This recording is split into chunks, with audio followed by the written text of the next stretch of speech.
जी नमस्ते, मैं राकेश। स्वागत है आप सभी का हमारे YouTube चैनल एजुकेशन मोड 1 पे। देखिए, आज से हम एक सीरीज शुरू कर रहे हैं जिसका नाम है NCERT फिल्टर सीरीज। इस सीरीज में हम क्या करेंगे, जो हमारे पास सीटेड में पूछे जाते हैं क्लास 6, क्लास 7 और क्लास 8, तीनों ही क्लास के NCERT में से इतिहास, भूगोल और राजनीतिक विज्ञान से रिलेटेड प्रश्न पूछते हैं। मतलब SST में इतने ही पूछे जाते हैं। तो हम फिल्टर सीरीज में सबसे पहले क्लास 6 का डिस्कस करेंगे, हिस्ट्री का, फिर क्लास 7th का हिस्ट्री, फिर इसके बाद क्लास 8th का हिस्ट्री। ऐसे हम करते करते क्या करेंगे, अपने चैप्टर को पूरा करेंगे। तो चलिए, आज से आप हमारे साथ जुड़िए, समझते चलिए क्वेश्चन को, और जो डाउट होगा आप हमसे पूछते चलिएगा। चलिए, हम पहले नंबर क्वेश्चन से शुरू करते हैं। NCERT क्लास 6 का ये चैप्टर नंबर 2 से शुरू है, एक मैं करा चुका हूं। तो NCERT क्लास 6 चैप्टर नंबर 2 से हम देखेंगे। चलिए, पहला क्वेश्चन देखते हैं, हम इसका समझते हैं। आदिकाल के अंतर्गत कौन सी प्रमुख सामाजिक गतिविधियां होती थी? नीचे आपको ऑप्शन दे रखे हैं, इनमें से सही आंसर आपको बताने हैं। फिलहाल में इसका जो आंसर होगा वो होगा ऑप्शन नंबर बी, शिकार और संग्रहण। ऑप्शन नंबर बी सही है इस क्वेश्चन का।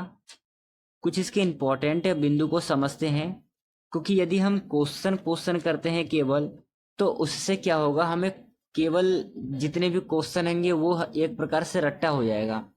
और यदि हम उसके कुछ इंपॉर्टेंट बिंदु को समझते चलेंगे, तो हो सकता है क्वेश्चंस में से नहीं फंसे, पर इंपॉर्टेंट बिंदु में से क्वेश्चन पूछ लिया तो आपको ये हेल्पफुल होगा।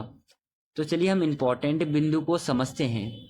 आदिकाल में लोग मुख्यतः शिकार और जंगली फलों और पौधों का संग्रहण करते थे। संग्रहण मतलब इकट्ठा करते थे। आप ऐसा सपोज करिए कि जिस समय पर खाने के लिए हमारे पास अन्न नहीं थे, उस समय पर खाने की व्यवस्था किस प्रकार से की जाए। तो ये क्या करते थे, या तो शिकार पर निर्भर रहते थे, या फिर फल फूल कंद मूल के ऊपर निर्भर रहते थे। तो ये इनका क्या करते थे, संग्रहण करते थे। दूसरा है कि शिकार और संग्रहण आदिकाल के मुख्य आर्थिक गतिविधियां थी। तीसरा है कि इस काल में स्थायी आवास और खेती की शुरुआत नहीं हुई थी। मैंने अभी आपसे बताया ना कि हमारे पास इस समय पर खाने के लिए चावल है, गेहूं है और सारे नाना प्रकार के फसल है, पर जिस समय पर खेती की शुरुआत ही नहीं हुई थी, उस समय पर लोग क्या चीज खा करके जीवन यापन करते थे। तो ये आपको ध्यान रखना है कि शिकार और फल फूल खा करके अपना जीवन का निर्वाहन करते थे। चलिए, दूसरे क्वेश्चन को समझते हैं हम। सेकंड नंबर का क्वेश्चन है कि खेती का सबसे पहला प्रमाण किस स्थान पर मिला है? सबसे पहला प्रमाण किस स्थान पर मिला है खेती का? मेसोपोटामिया, मिस्र, इंडस घाटी और सिंधु घाटी सभ्यता। चारों ही ऑप्शंस में से आपका कौन सा ऑप्शन सही है, ये आपको बताना है। देखिए, सबसे पहला जो खेती का प्रमाण मिलता है हमें, वो मिलता है हमें इंडस घाटी से। Option number C right answer है इसका। कुछ इसके इंपॉर्टेंट बिंदु को समझते हैं। इंपॉर्टेंट बिंदु के रूप में है कि इंडस घाटी जो है, ये पहली बार खेती की तकनीक का प्रमाण मिला है हमें। साथ ही साथ इंडस घाटी की बुवाई और सिंचाई के पद्धतियों का विकास हुआ था। इसी के साथ यहाँ पर अनाज के भंडारण के भी प्रमाण मिलते हैं। तो ये तीनों ही बिंदु आपके सीटेट के एग्जाम के लिए इम्पोर्टेंट है, क्योंकि जो सीटेट का एग्जाम है, ये आपका याद करने का नहीं है, ये क्या है, समझ के ऊपर डेवलप रहता है। तो जितना ज़्यादा आप समझेंगे उतनी ज़्यादा ही आपके लिए एग्जाम क्या होगा, आसान होगा। चलिए, तीसरा क्वेश्चन देखेंगे हम। तीसरा क्वेश्चन है कि आदिकाल से लेकर के नवपाषाण काल तक कौन सा बदलाव हुआ था? नीचे आपको कुछ ऑप्शंस दे रखे हैं, इनमें से सही उत्तर बताना है आपको। देखिए, नवपाषाण काल तक जो है क्या चीज हुआ था, सबसे पहले आपका भोजन के लिए क्या करते थे, शिकार करते थे। तो शिकार से हम नवपाषाण काल तक क्या आए, यहाँ पर क्या हुआ, कृषि का विकास हुआ था। ठीक है, लगभग 8,000 वर्ष पहले। तो 8,000 वर्ष पहले जब कृषि का आरंभ हुआ था, और किस सन में हुआ था, ये नवपाषाण काल में हुआ था। तो स्वाभाविक सा बात है, तो हम शिकार से लेकर के खेती की ओर हम अग्रसर हुए हैं। तो ऑप्शन नंबर ए सही आंसर है तीसरे नंबर क्वेश्चन का। इसके कुछ इंपॉर्टेंट बिंदु को समझते हैं। नवपाषाण काल में लोग स्थायी बस्तियां बनाने लगे और खेती शुरू करने लगे थे। ठीक है, खेती की शुरुआत हो चुकी थी और स्थायी बस्तियां इन्होंने बनाना प्रारंभ कर दिया था। अब स्थायी बस्तियां इस समय पर क्यों बनेंगी, क्योंकि जब ये खेती करेंगे, जब ये कृषि करेंगे, तो ये एक दिन में तो आपका होगा नहीं। जैसे कि इस समय पर आप खेती करते हो तो 6 महीने बाद आपका फसल पक करके तैयार हो करके खाने योग्य होता है। तो आप सपोज करिए कि यदि ये खेती करेंगे और खेती करके ये एक स्थान से दूसरे स्थान पे भ्रमण करेंगे, तो इनकी खेती करना व्यर्थ होगा। तो जब खेती में 6 महीने का समय लगेगा, तो स्वाभाविक सा बात है कि इनको कहीं पर अपना निवास स्थान तय करना होगा। तो इसीलिए नवपाषाण काल में स्थायी बस्तियां बना करके लोग रहने लगे थे। इसी के साथ में यह बदलाव भोजन की सुरक्षा और स्थिरता के लिए महत्वपूर्ण था। खेती ने समाज की आर्थिक और सामाजिक संरचना में बदलाव लाया है। तो ये तीनों ही बिंदु आपके एग्जाम के लिए इम्पोर्टेंट है। आप इन तीनों ही बिंदुओं को ध्यान में रखना है और इसे विस्तार रूप में समझिएगा। और चलिए हम अगला क्वेश्चन करते हैं। चौथे नंबर का क्वेश्चन है, निम्नलिखित में से कौन सा उपकरण नवपाषाण काल के दौरान प्रयोग में आया था। देखिए, हमारा जो इतिहास है, इस इतिहास को 3 भागों में डिवाइड किया है। कितने भागों में डिवाइड किया है? 3 भागों में डिवाइड किया है। 3 भाग कौन कौन से है? सबसे पहला जो है वह है पुरापाषाण काल, दूसरा है मध्य पाषाण काल और तीसरा है नवपाषाण काल। पुरापाषाण काल में आपका आग का आविष्कार होता है। मध्य पाषाण काल में क्या होता था, जो फिश है आपका, फिश बोले तो मछली, इस काल में लोग क्या किए थे, मछली का भोजन बहुत ज्यादा ट्रेंडिंग में रह चुका था। और नवपाषाण काल में क्या हुआ था, आपका पहिए का आविष्कार हुआ था। ठीक है, तो आपसे प्रश्न में पूछा है कि नवपाषाण काल के दौरान में सबसे ज्यादा प्रयोग क्या हुआ था।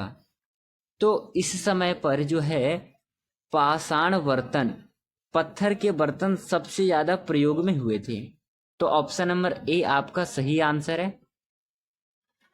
कुछ इसके इंपॉर्टेंट बिंदु को समझते हैं। इन्होंने पहला बिंदु दे रखा है, नवपाषाण काल में पाषाण के औजार और बर्तन बनाए गए थे। दूसरा है, पाषाण बर्तन और औजार खेती और गृहस्थी के काम आते थे। ठीक है, ये दोनों किसके काम आते थे? खेती और गृहस्थी लोगों के काम आते थे। लौह औजार और धातु के बर्तन बाद में विकसित हुए थे। लोहे का जो औजार है, ये आप मानिए जो मगध काल है ना, ये मगध से शुरू होगा। और ये कब होगा? लगभग 2500 वर्ष पहले। और अभी बात हम किसकी कर रहे हैं? इस समय पर जो नवपाषाण काल है, ये बात हो रहा है आपका 8,000 वर्ष पहले का। तो जो मगध में जो लोहे का या फिर कृषि में लोहे का प्रयोग होगा, वो 2500 वर्ष पूर्व होगा। चलिए हम 5वें नंबर क्वेश्चन को देखेंगे। देखिए, ये जो 5वें नंबर का क्वेश्चन है, इस प्रकार के भी क्वेश्चन आपके पूछे जाते हैं सीटेट एग्जाम में। अभिकथन और असेशन और रीजनिंग से रिलेटेड भी प्रश्न पूछते हैं कि ए सही है, बी गलत है, या फिर ये जो पंक्ति है ये सही है कि नहीं है। तो आप मोटे तौर पे समझिए कि सीटेट का एग्जाम आपके रट्टा बेस नहीं है, आपके समझ के ऊपर डेवलप है ये क्वेश्चन। तो क्वेश्चन में पूछा है कि क्या उपयुक्त कथन सही है। नीचे जो आपको 4 कथन दे रखे हैं, इन सभी कथन में से कौन सा कथन सही है, ये आपको बताना है। तो पहला है, आदिकाल में लोग स्थायी निवास करते थे। नवपाषाण काल में लोग स्थायी बस्तियां बसाने लगे। पाषाण युग में लोग केवल चित्रकारी करते थे। सभी स्थान पर खेती की तकनीक समान थी। तो इसको हम क्या कर सकते हैं, समझ के ऊपर डेवलप करके बाहर कर सकते हैं। पहला है कि सभी जगह पर तकनीक समान थी। क्या ये बात सही है? नहीं, सभी काल में सभी समय में नहीं था, क्योंकि जो कृषि का आरंभ हुआ था वो किरथर और सुलेमान पहाड़ियों के बीच में प्रारंभ हुआ था। तो सभी स्थान पे नहीं जा सकता है, ये क्वेश्चन आपका गलत हो गया।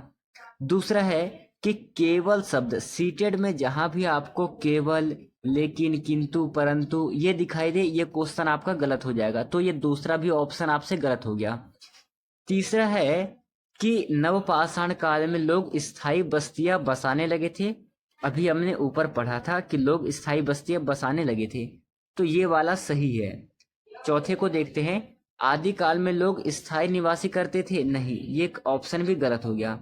तो यहाँ पर आपका ऑप्शन नंबर बी सही उत्तर हो जाएगा 5वें नंबर क्वेश्चन का। चलिए इस क्वेश्चन से रिलेटेड कुछ इसके इंपॉर्टेंट बिंदु को और समझते हैं विस्तार से।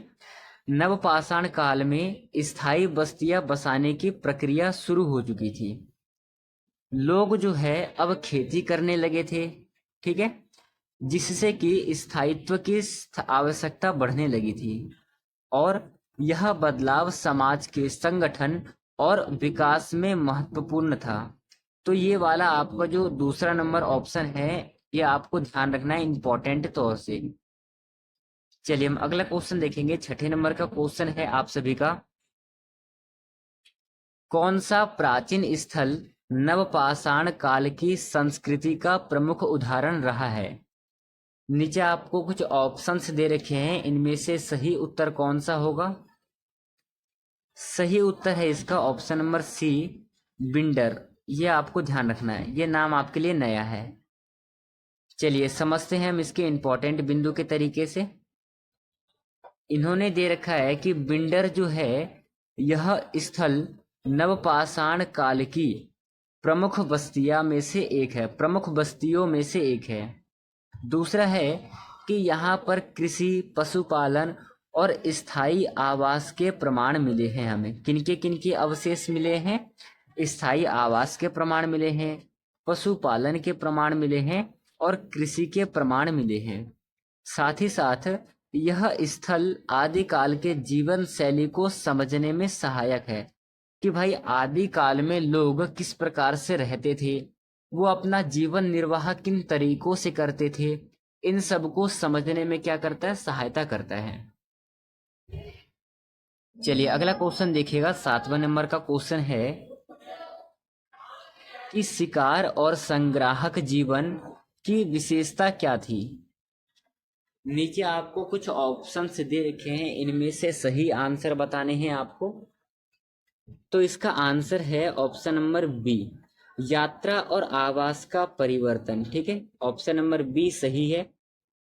चलिए कुछ इसके इंपॉर्टेंट बिंदु को समझते हैं। इंपॉर्टेंट बिंदु में है, शिकार और संग्राहक जीवन में लोग स्थायी बस्तियां नहीं बनाते थे, क्योंकि शिकार आप मान के चलो किसी एक स्थान पर रह करके नहीं कर सकते थे। लोग एक स्थान से अनेक स्थान पे भ्रमण करते थे, भोजन की तलाश में जाते थे, तो वो अपना स्थायी बस्तियां नहीं बनाते थे। दूसरा है, उन्हें भोजन की खोज में यात्रा करनी पड़ती थी। और तीसरा है कि आवास परिवर्तन उनके जीवन का एक हिस्सा था।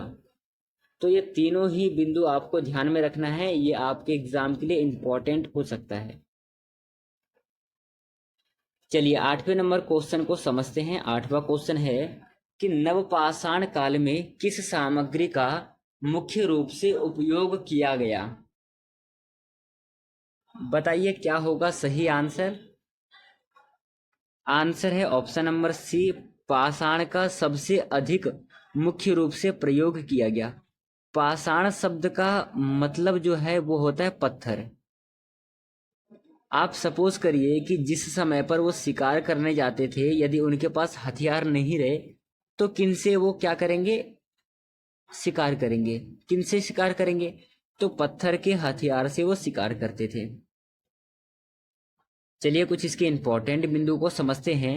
पहला है कि नवपाषाण काल में पाषाण के औजार और बर्तन आम थे। साथ ही साथ इस युग में, किस युग में, इस पाषाण युग में अंतर्गत, ये पाषाण युग के अंतर्गत आता था और धातु और अन्य सामग्री बाद में विकसित हुई थी। तो ऊपर के दो बिंदु आपको ध्यान रखना है। चलिए अगले क्वेश्चन की ओर बढ़ते हैं हम। अगला क्वेश्चन देखेंगे, 9वें नंबर का क्वेश्चन है कि निम्नलिखित में से कौन सा नवपाषाण काल का प्रमुख उदाहरण नहीं है, प्रमुख उपकरण नहीं है। तो इसका आंसर है आपका जाकर के ऑप्शन नंबर सी, कांस्य औजार। क्योंकि नवपाषाण काल में आपके पाषाण की कुल्हाड़ी थी, पाषाण चाकू थे और पाषाण मुसल थे। मतलब उस समय पर पत्थर के औजार थे। ये कांस्य का जो औजार है ये बाद में विकसित हुआ था। ये लगभग हड़प्पा सभ्यता के समय में विकसित हुआ था। तो ये भी आपको ध्यान रखना है। कुछ इसके इंपॉर्टेंट बिंदु को समझते हैं। पहला है कांस्य और ताम्र युग के दौरान आए थे। ठीक है, कांस्य के जो औजार है ताम्र युग के दौरान विकसित हुआ था। नवपाषाण काल में पाषाण के औजार अधिक आम थे और कांस्य औजारों का विकास बाद में हुआ था। चलिए समझते हैं हम 10वें नंबर का क्वेश्चन। 10वें नंबर का क्वेश्चन है कि आदिकाल में किस प्रकार की आवासीय व्यवस्था होती थी। इसका सही उत्तर है ऑप्शन नंबर बी, अस्थाई तंबू। उस समय पर लोग अपना स्थायी निवास नहीं रखते थे, अस्थाई थे, क्योंकि इन्हें शिकार के लिए एक स्थान से दूसरे स्थान पर जाना पड़ता था, इसलिए ये स्थायी आवास नहीं बनाते थे। ऑप्शन नंबर बी सही है। कुछ इसके इंपॉर्टेंट बिंदु को समझते हैं। पहला है आदिकाल में अस्थाई तंबू या आश्रम स्थायी नहीं होते थे। साथ ही साथ लोग मौसम और भोजन की उपलब्धता के आधार पर स्थान बदलते थे। देखिए ये क्वेश्चन आपके समझ के ऊपर डेवलप है। आपसे पूछ लेगा कि किस कारण वो अपना स्थान बदलते थे, तो मौसम के कारण स्थान बदलते थे और भोजन की तलाश में बदलते थे। तो ये आपका क्वेश्चन बन सकता है। तीसरा है कि स्थायी आवास की जो शुरुआत है वो नवपाषाण काल में विकसित हुई थी। ठीक है, तो ये आपको ध्यान रखना है। चलिए अगला क्वेश्चन देखिएगा, 11वें नंबर का क्वेश्चन है, निम्नलिखित में से कौन सा नवपाषाण काल के लोगों द्वारा विकसित किया गया था। आंसर है पाषाण के औजार। अभी हम ऊपर पढ़ते आ रहे हैं कि नवपाषाण काल के जो सबसे प्रमुख हथियार थे वो पत्थर के हथियार थे। तो option number B correct answer है। कुछ इसके इंपॉर्टेंट बिंदु है। नवपाषाण काल में पाषाण के औजार विकसित हुए थे और पाषाण औजार खेती और अन्य कार्यों में उपयोग होते थे। इसी के साथ धातु का प्रयोग जो है बाद में हुआ था। ये मगध के समय मान लीजिए आप। चलिए अगला क्वेश्चन देखिएगा। नेक्स्ट क्वेश्चन है कि आदिकाल के लोगों के लिए प्रमुख भोजन का स्रोत क्या था। तो शिकार और संग्रहण आदिकाल के लोगों के लिए क्या था, प्रमुख भोजन और आहार था। इसके इंपॉर्टेंट बिंदु को समझते हैं। इंपॉर्टेंट बिंदु इन्होंने दे रखा है कि आदिकाल में लोग शिकार और जंगली पौधों का संग्रहण करते थे। खेती और पशुपालन बाद में शुरू हुआ था। ये नवपाषाण काल में विकसित होगा। करीब 8000 वर्ष पहले किरथर और सुलेमान पहाड़ियों के बीच में प्रारंभ हुआ था। शिकार और संग्रहण भोजन का प्रमुख स्रोत था। ये बातें आपको ध्यान रखना है। चलिए नेक्स्ट क्वेश्चन को देखेंगे। 13वें नंबर का क्वेश्चन है, निम्नलिखित में से कौन सा कथन नवपाषाण काल के बारे में सही है। 3 काल है, पुरापाषाण काल, मध्यपाषाण काल और नवपाषाण काल। तो यहाँ पर प्रश्न आपसे पूछा गया है कि नवपाषाण काल के बारे में कौन सा कथन सही है। नीचे आपको 4 कथन दे रखे हैं, इनमें से एक सही है, उसका आपका चयन करना है। देखिए ये वीडियो आपको कैसा लगा हमें कमेंट सेशन में बताइएगा और इसे लाइक और सब्सक्राइब कर लीजिएगा ताकि हम प्रतिदिन जो एनसीईआरटी फिल्टर सीरीज कर रहे हैं इसका नोटिफिकेशन आप तक जल्दी पहुंचे। तो इसका आंसर जो होगा वो होगा बी ऑप्शन नंबर, क्योंकि नवपाषाण काल में क्या हुआ था, खेती और स्थायी आवास की शुरुआत हुई थी। ठीक है, ये आपको ध्यान रखना है। चलिए कुछ इसके इंपॉर्टेंट बिंदु को समझते हैं। इंपॉर्टेंट बिंदु है नवपाषाण काल में खेती की शुरुआत हुई थी, लोग स्थायी बस्तियां बना करके रहने लगे थे और यह काल जो है सामाजिक और आर्थिक विकास के लिए इंपॉर्टेंट रही है। चलिए नेक्स्ट क्वेश्चन करते हैं हम। अगला क्वेश्चन है कि नवपाषाण काल में किस प्रकार के बर्तन आम थे। सही उत्तर है ऑप्शन नंबर सी, मिट्टी के बर्तन इस समय पर आम थे। तो ये कुछ क्वेश्चन थे जो मैंने आपको कराया है, यह आपको ध्यान में रखना है और समझते चलना है क्वेश्चन, ताकि सीटेट के एग्जाम में आप अच्छे से अच्छे अंक प्राप्त कर सके। तो चलिए हम आज की इस क्लास को यहीं पे ख़त्म करते हैं। कल हम मिलेंगे इसके पार्ट 2 के साथ। ये वीडियो आपको कैसा लगा आप हमें कमेंट सेक्शन में बताएंगे और आपने इन 14 क्वेश्चन में से कितने क्वेश्चन को सही किया इसका भी जवाब देंगे। चलिए आज की इस वीडियो को हम यहीं पे रखेंगे। जय हिंद, जय भारत।